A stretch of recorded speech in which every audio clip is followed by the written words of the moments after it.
ശ്ലോകം 7. സാർത്ഥം തേന, അങ്ങനെ അർജുനോടുകൂടി പ്രതീചീം ദിശം, പടിഞ്ഞാറോട്ട്, അതിജീവിനാസന്തനേന, വളരെ വേഗത്തിലോടുന്ന രഥങ്ങൾ, ചന്ദനം, അഭിയാതഹോ, സഞ്ചരിച്ചു. ലോകാലോകം വ്യതീത, ലോകാലോകമാണ് അതിർത്തിയായിട്ടിരിക്കണമെന്നാണ് പറയണത്. ആ ലോകാലോകത്തെയും കടന്നു. അതിൻ്റെ അപ്പുറത്ത് സൂര്യപ്രകാശമില്ല. അതാണ് തിമിരഭരമതോ, അവിടെയൊക്കെ എന്തെന്നില്ലാത്ത കൂരിരുട്ട്. അപ്പോൾ ഭഗവാൻ എന്ത് ചെയ്തു? ചക്രധാംന നിരുന്തൻ, തൻ്റെ സുദർശന ചക്രം എടുത്തു. അതുകൊണ്ട് കൂരിരുട്ടിനെ ഇല്ലാതാക്കി, വെളിച്ചത്തിനെ കാണിച്ചു. പക്ഷേ അതുകൊണ്ട് അർജുനന് നോക്കാൻ പറ്റിയില്ല. ചക്രാംശു കൃഷ്ണദൃഷ്ടിയും, സുദർശന ചക്രത്തിൻ്റെ അംശു, അതിൻ്റെ കിരണങ്ങൾ, ആ കിരണങ്ങൾ കണ്ണിലടിച്ച് ദൃഷ്ടി കാണാതെ, ക്ലിഷ്ടദൃഷ്ടി, ക്ലേശത്തോടുകൂടിയ ദൃഷ്ടിയായി, കാണാൻ സാധിക്കാതായി. പക്ഷെ അപ്പോഴേക്ക് അവിടെ എത്തി. സീതമാതാവിജയം, കണ്ണ് തുറക്കാൻ സാധിക്കാതെ നിന്ന ആ വിജയനോട് വിജയം കൈവരിക്കാൻ പോവുകയാണ്. അതുകൊണ്ടാണ് അവിടെ വിജയം എന്നുള്ള വാക്ക് പ്രയോഗിച്ചിരിക്കുന്നത്. അർജുനനോട് പശ്യ, നോക്കൂ, ഇത് വാരാമ്പാരേ, സമുദ്രത്തിൻ്റെ അക്കരയിൽ, ത്വം പ്രാതദർശ, ഭഗവാൻ കാണിച്ചു കൊടുത്തു, പ്രദർശിപ്പിച്ചു. ഏത്? കിമപി തമസാം ദൂരദൂരം പദം തേ, അങ്ങയുടെ തന്നെ അജ്ഞാനത്തിൻ്റെയും അന്ധകാരത്തിൻ്റെയും അപ്പുറത്തുള്ളതായ ആ സ്ഥാനത്തിനെ കാണിച്ചു കൊടുത്തു. വൈകുണ്ഠം. അവിടെ ഒരിക്കലും അന്ധകാരം ബാധിക്കില്ല, അവിടെ ഒരിക്കലും അജ്ഞാനം ബാധിക്കില്ല, സദാ പ്രകാശം മാത്രമാണുള്ളത്. അങ്ങനെയുള്ളതായ സ്ഥലം കാണിച്ചു കൊടുത്തു. അപ്പോൾ ഭൂമിയുടെ ബൗണ്ടറി ആയിരിക്കുന്ന ലോകാലോക പർവ്വത്തിനെ കടന്നു പോകണം. അതാണ്. അത് രണ്ടുപേരും കൂടി രഥത്തിൽ പോകുന്നു. അതിജീവിനാസന്തനേന, വളരെ വേഗത്തിലാണ് ആ രഥം ഓടുന്നത്. ലോകാലോകം വ്യതീത, ലോകാലോക പർവ്വതം കടന്നു. അപ്പോൾ വെളിച്ചമില്ല, സൂര്യനില്ല. തിമിരഭരം, വർദ്ധിച്ചതായ ഇരുട്ട്. അത് ഭഗവാൻ ചക്രധാംന നിരുന്തൻ, തൻ്റെ സുദർശന ചക്രത്തിൻ്റെ പ്രകാശം കൊണ്ട് ആ ഇരുട്ടിനെ ഇല്ലാതാക്കി. പക്ഷേ അർജുനന് കണ്ണ് തുറക്കാൻ സാധിക്കുന്നില്ല. ചക്രാംശു ക്ലിഷ്ടദൃഷ്ടിയും, സുദർശന ചക്രത്തിൻ്റെ കിരണങ്ങൾ, അംശു, ആ കിരണങ്ങൾ കൊണ്ട് ക്ലേശിച്ച ദൃഷ്ടി, ക്ലിഷ്ടദൃഷ്ടിയും സ്ഥിതം, അങ്ങനെ നിൽക്കുന്ന വിജയം ആ അർജുനെ പശ്യ, നോക്കൂ അർജുന, ഇത് വാരാമ്പാരേ, സമുദ്രത്തിൻ്റെ അക്കര, ത്വം പ്രാതദർശ, അങ്ങ് കാണിച്ചു കൊടുത്തു. എന്ത്? കിമപിഹി തമസാം ദൂരദൂരം പദം തേ, അങ്ങയുടെ ആ വൈകുണ്ഠം, ഇരുട്ടിൻ്റെ അപ്പുറത്ത്, അജ്ഞാനത്തിൻ്റെ അപ്പുറത്ത് ഉള്ളതായ ആ വൈകുണ്ഠത്തിനെ അർജുനന് കാണിച്ചു കൊടുത്തു.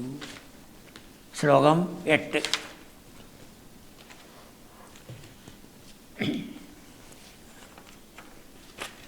തത്രാസീനം, അവിടെ ആരാണ് ഇരിക്കുന്നത് കണ്ടത്?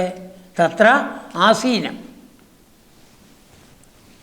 അവിടെ ഇരിക്കുന്നു. ഭുജംഗാധിപശയനതലേ,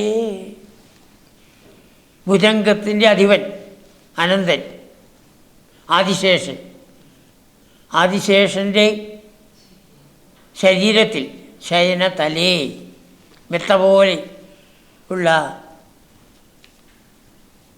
ആ അനന്തൻ്റെ ദേഹത്തിൽ ദിവ്യഭൂഷായുധാദ്യേഹി അത്യന്തം ദിവ്യങ്ങളായ ഭൂഷ ആഭരണങ്ങൾ, ആയുധം മുതലായവ എല്ലാം ധരിച്ചുകൊണ്ട് ആവീതം അതെല്ലാം ധരിച്ച് പീതചേലം മഞ്ഞപ്പട്ടും ഉടുത്ത് പ്രതിനവജലത ശ്യാമളം പ്രതിനവജലതം പുതിയ മേഘം, ജലതം മേഘം, പുതിയ മേഘം, പുതിയ മേഘത്തിനെ പോലെയുള്ളതായ ശ്യാമള നിറം,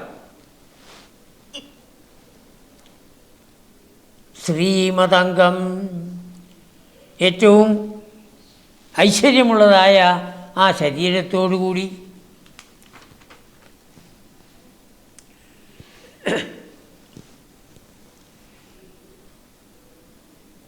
ഐശ്വര്യം കളിയാടുന്ന ആ ശരീരത്തോടുകൂടി ആരായിരിക്കണ മൂർത്തീനാം ഈശിതാരം ത്രിമൂർത്തികളുടെയും ഈശ്വരനായിട്ട് ബ്രഹ്മവിഷ്ണു മഹേശ്വരന്മാരുടെ ഈശ്വരനായിട്ടിരിക്കുന്ന ആ വൈകുണ്ഠനാഥൻ പരമിഹ ഇഹ പരം ഇവിടെ ഏറ്റവും ശ്രേഷ്ഠനായി ഈ കാണുന്ന ജഗത്തിന് കാരണഭൂതനായിട്ട് സൃഷ്ടിസ്ഥിതി സംഹാരം ചെയ്യണു. അപ്പോൾ ജഗത്തിന് കാരണഭൂതനായിരിക്കുന്ന അതാണ് പരമിഹ. തിസൃണാം മറ്റേയിൽ ചേർക്കേണ്ടതാണ്. ത്രിഷീണാം മൂർത്തീനാം വിശിതാരം ബ്രഹ്മവിഷ്ണു മഹേശ്വരന്മാരുടെ നാഥനായിരിക്കുന്ന ഈശ്വരനായിരിക്കുന്ന ആ ഭഗവാൻ ഏകമർത്ഥം ശ്രുതീനാം എല്ലാ ശ്രുതികളുടെയും ഒരേ ഒരർത്ഥം ഓം ഓം ഓം. ആരാണ് ഏകമർത്ഥമായിരിക്കുന്നത്? ഭഗവാൻ തന്നെ, ഭഗവാൻ തന്നെയാണ്. വേദങ്ങളുടെ മുഖ്യമായ അർത്ഥം ഭഗവാൻ തന്നെയാണ്. സച്ചിദാനന്ദ സ്വരൂപനായ ഭഗവാൻ, സാന്ദ്രാനന്ദാവ ബോധാത്മകനായ ഭഗവാൻ. ആ ഭഗവാൻ അതാ അവിടെ ഇരിക്കുന്നു.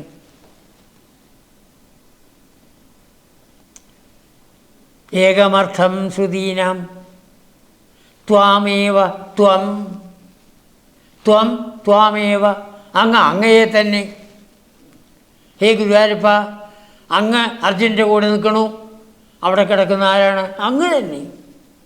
ത്വാമേവ ത്വം പ്രിയ സഹസഹിത അർജുനോടുകൂടി, സഖാവായ അർജുനോടുകൂടി നിയമിത അദ്ദേഹത്തിനെ നമസ്കരിച്ചു, പാദങ്ങളിൽ നമസ്കരിച്ചു. ഭഗവാൻ എങ്ങനെയുള്ളവനാണ്? ക്ഷേമരൂപം, മോക്ഷസ്വരൂപൻ, മോക്ഷസ്വരൂപനായിരിക്കുന്ന ആ ഭഗവാനെ നമസ്കരിച്ചു.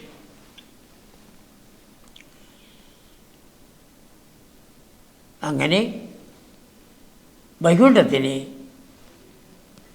അർജുനന് കാണിച്ചു കൊടുക്കുക എന്നുള്ളതാണ് ഭഗവാന്റെ ലക്ഷ്യം, ഉദ്ദേശ്യം. അതാണ് ആ ഉദ്ദേശത്തിലേക്ക് എത്തി. നമസ്കരിച്ചു, എഴുന്നേറ്റപ്പോൾ വൈകുണ്ഠനാഥൻ പറയുകയാണ്,